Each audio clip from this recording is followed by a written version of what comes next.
Oh my God. Oh my God. I just came up with the coolest idea for a movie based on all the carnage I've been causing over the last couple of days for my father. One of my favourite movies in the whole world, one of my all-time favourite movies. There's two very highly underrated movies that have been made that were absolute genius, that were huge inspirations for me, for my story writing, and for my, the comedy that I put into my writing and stuff. One of them is The Mystery Men. I love that movie so much. And the other one is Dogma. I love that movie so much. And I'm sitting here thinking, with all the trouble I've been causing with my sword, complaining about being covered in the blood of all the demons I've been slaying. Okay, so, I mean, we've got the whole Ruby Corazon Soul Collector thing. But I want to make one like Dogma that is kind of like Dogma meets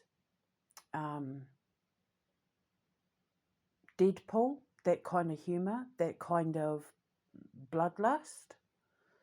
Lots of swords, which my son Thomas is going to love because he's taking HEMA classes and fencing classes, and that he's learning all different kinds of sword fighting. So he's going to love this, and he's like nearly 6'7", so he is going to be perfect for a role in this movie.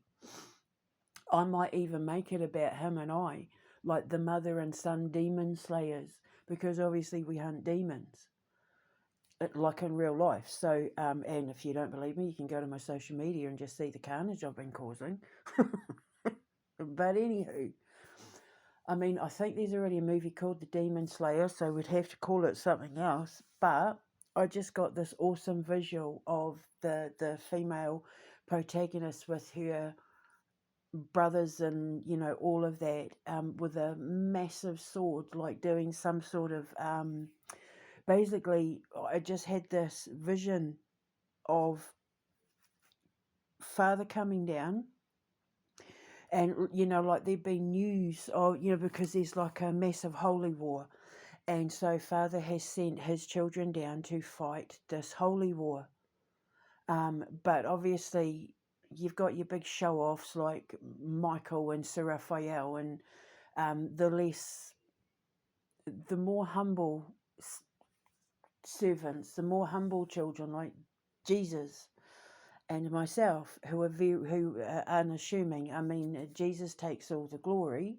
He is the one that we all bow down to, though Michael keeps insisting I try and bow to him, but it's never going to happen. I bow to Jesus, I bow to God, but it's just because I'm the kid sister and they don't take me seriously because they think, because I'm like a little girl, I keep saying I'm 52, and they're like, you're 13. I said, I'm 52. No, you're 13, because I'm a leap year baby. So they treat me like a kid, and they watch over me like hawks because I don't have a protector. I don't, I'm single, and I'm a single mum. So now I'm thinking, okay, make a movie about that, like Dogma and Deadpool, but about a woman who people have no idea that they're walking amongst the demon slayer. Your Van Helsing style demon slayer. And they have no idea when I'm on the bus the power that I have and the trouble that I can cause for people, because I'm a karmic judge. All of Father's children are karmic judges. So now, I mean, I've been talking to the boys about making an action movie, and while we probably should do one that, like I said, a Rambo sort of commando style one, we have to do this as, like John Wick, but more light-hearted, like Dogma and Deadpool. Because I always say that, the Quantum Menace is very much like the way she is. She's very much like Deadpool, minus the swearing.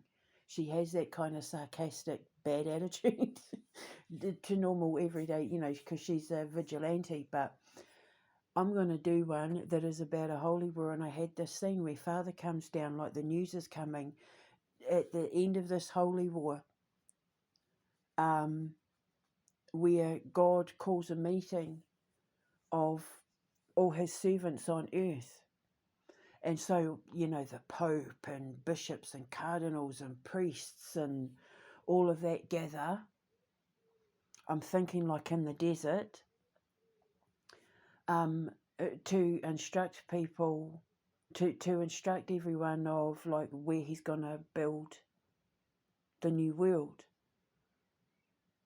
And of course, I literally only came up with this 5 minutes ago, so I have a basic idea of the storyline, but it's just I was having my coffee and I got this flash in my head of this girl flinging her sword, her massive like broadsword, but a divine providence sword, like slinging it over her shoulder with her left hand, kind of as she's walking off with her brother, like covered in blood, covered in grease and dirt and all of that, because she's been slaying demons with her brother, who's like nearly 7 foot tall. And making some sort of sarcastic comment as they're walking off, with really cool music playing, and behind them just like this. What it was that he turns up and he's like, oh, I'm ready for battle and blah blah blah, and she's like, too late, you were too late. And he turns around and he's like, huh? Because Michael gives me crap all the time for thinking that because I'm a girl, I'm like little icky and fragile. So he's like, I'm here. And she's like, too late. And he turns around and there's just like demon bodies all over the place. She slings her sword over her shoulder and they go walking off, and she's giving him some smart ass comment, and he kind of pats her on the head, or rubs her head and says, well, not bad for a little girl. And she's like, I'm 34 or whatever, and he's like, you're whatever the leap year age would be. But you know what I mean. You just have to bear with me because I've literally just come up with it. I'm pretty sure the Demon Slayer is already a movie, or I could call it the Demon Hunter or the Bounty Hunter. I think that's a movie as well. The Bounty, no, I'll figure it out. But yeah, that's what I'm going to do. And it's a perfect role for my son, who can play an angel or an archangel. Or, it's up to him. He could be a demon if he wanted. But I think with the fact that he has incredible sword skills, he should probably be an angel or an archangel.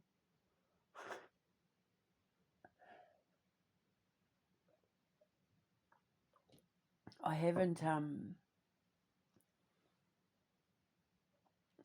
I don't know whether to, because like we said that we didn't want too much CGI, and definitely we will never make a movie with AI in it, but we didn't want too many graphics and CGI. But if we go back to the days of Willow and all that, it's not going to be hard to find people who are over 6'6", like they did with Lord of the Rings, to play the angels and archangels and demons and all of that. And then, we said we don't mind doing some blue screen. We don't mind a little bit of graphics, but we don't want it heavy in graphics. We want to take it back to the old school. So how they would have made a movie like this in the 80s, early 90s.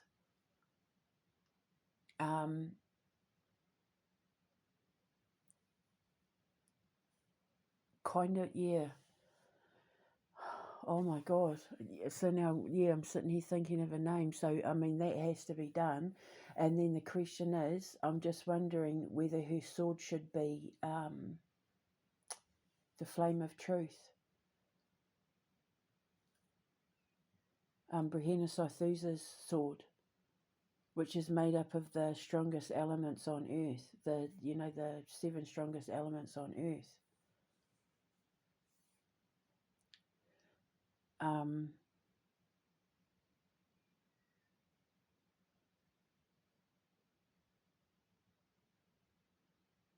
Because, yeah, I mean, Ruby has the sword. Ruby Corazon, the soul collector, she has the sword. So I could make it that it's the sort of thing that's passed down, even though they're immortal. I haven't figured, I mean, her sword doesn't have to be the flame of truth. It could have a piece of the flame of truth in it. But I've literally just come up with it like just a few minutes ago. So her sword might not be I might not make it the flame of truth actually. Because how could I explain immortals passing the one sword on to each other? I have to figure that one out. I might have to rewrite some stuff there, but you get the idea. If you know Mystery Men and Dogma, or if you don't know them, go and check them out. I'll put links in the description box below so you can get an idea of what I'm thinking.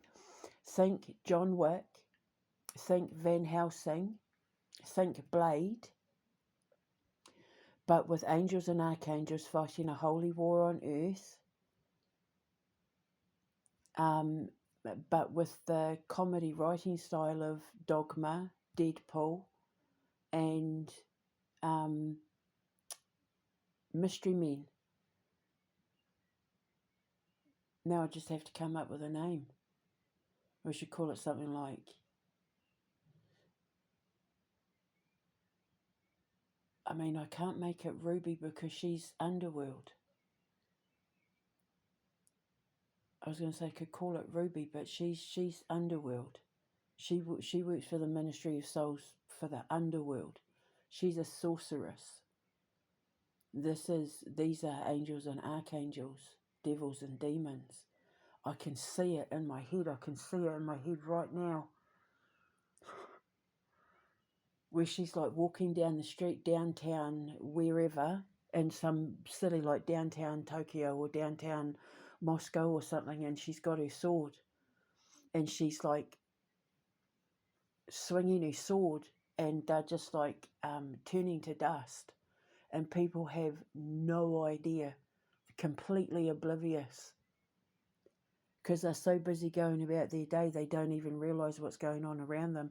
So she's walking down the street, pulling out her sword as soon as she sees them, chops their heads off, chops them in half, blah, blah, blah, swings her sword. Just, with her headphones on, singing along, la, la, la, la, la, la, la, chop, la, la, la, la, la, la, la, chop. And the people walking past have no idea. And they're just evaporating to dust. And people talking about, like, having a cutscene to the news and saying, people have started reporting seeing ash everywhere, like mounds of ash, and they don't know where it's coming from. And people, conspiracy theorists, oh, it's aliens and lasers and blah, and CCTV footage is showing people walking down the street, and then they're just bursting into ash, flames and ash in there, and they don't know what's going on. And oh, it's CGI, it's AI, it's the Illuminati, it's this, that, and the other thing. But it's not. It's the holy war. People are witnessing demons being slayed, but they don't see her on camera because angels and archangels wear disguises on earth. They can't give anything away because they're undercover.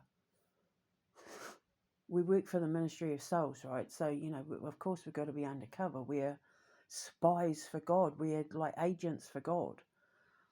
So, of course, we're going to be unassuming. If we all walked around like bloody Michael, like my brother Michael, who has to have all the attention, and Sir Raphael and Raphael and all of that, if we all walked around looking like that on earth, of course we're going to be noticed.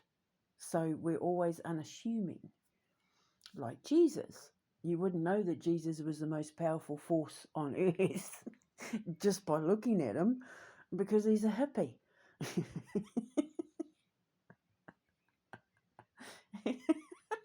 Bless him. But that little man, because he's not very tall, he's the most powerful force on earth, and even Michael falls to his knees whenever we're in the presence of our brother Jesus.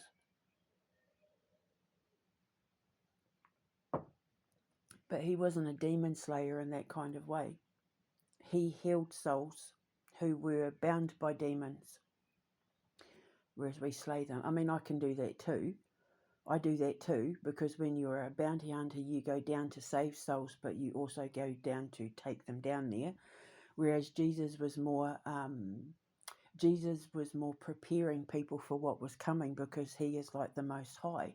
He is like the Mac Daddy of the messenger. So I mean, I've got to put Jesus in there, right? I've got to have someone play Jesus. Like, that would just be hilarious.